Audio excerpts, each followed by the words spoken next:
In the summer, the work crews cut the long grass along the tracks, raking it into heaps to dry in the sun.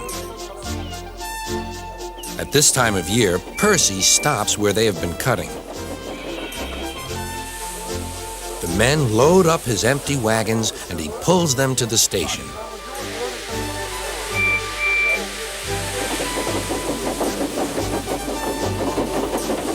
Toby then takes them to the hills for the farmers to feed their stock.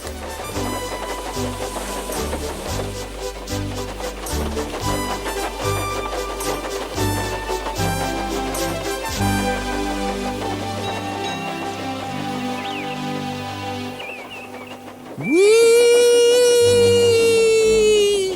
Percy gave a ghostly whistle. "Don't be frightened, Thomas," he laughed. "It's only me." "Your ugly phiz is enough to frighten anyone," said Thomas. "You're like ugly indeed." "I'm green caterpillar with red stripes," continued Thomas firmly. "You crawl like one, too." "I don't." "Who's been late every afternoon this week?" "It's the hay." "I can't help that," said Thomas. "Time's time, and Sir Topham Hatt relies on me to keep it. I can't if you crawl in the hay till all hours." "Green caterpillar indeed," fumed Percy, as he set off to collect some hay to take to the harbor. "Everyone says I'm handsome, or at least nearly everyone. Anyway, my curves are better than Thomas's corners." "Thomas says I'm always late," he grumbled. "I'm never late, or at least only a few minutes. What's that to Thomas? He can always catch up time further on." All the same, he and his driver decided to start home early. Then came trouble.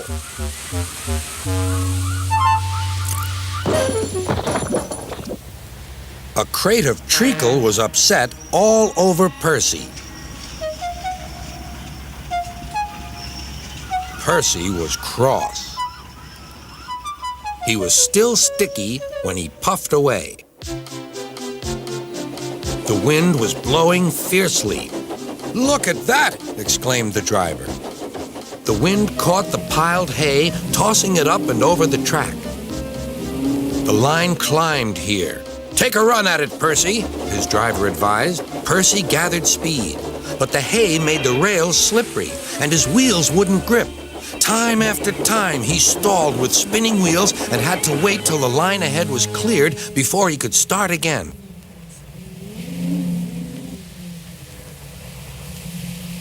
Everyone was waiting. Thomas seethed impatiently.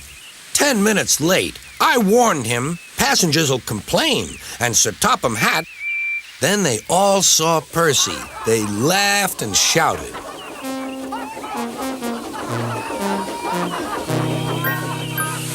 "Sorry I'm late," Percy panted. "Look what's crawled out of the hay," teased Thomas. "What's wrong?" asked Percy. "Talk about hairy caterpillars," puffed Thomas. "It's worth being late to have seen you."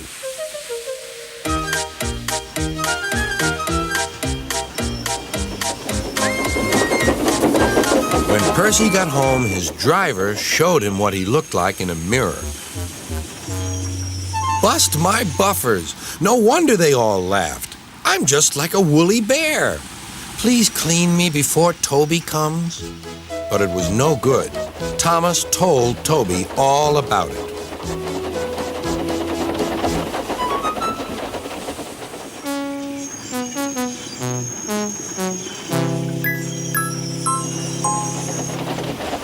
Instead of talking about sensible things like playing ghosts, Thomas and Toby made jokes about woolly bear caterpillars and other creatures which crawl about in hay. They laughed a lot, but Percy thought they were really being very silly indeed.